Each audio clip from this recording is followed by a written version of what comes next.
Приглашаем на нашу сцену гостя из дружественного, солнечного Азербайджана Самира Саляма.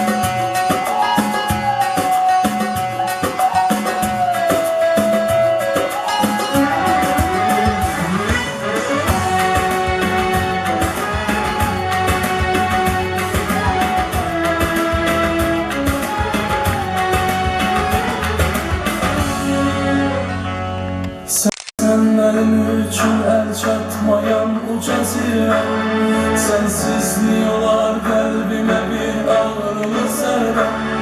Senden savayı sevmedim hiç kimseni sensin. Merhem ol tabibim her belayı derde.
Öz kulağım yüzünden bir sana konuşabilmem.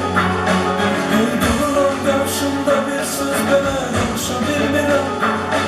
Ama eşkin sarılır beni dolaşabilmem. Var sen tek mehligar, varsa çıksın karşıma.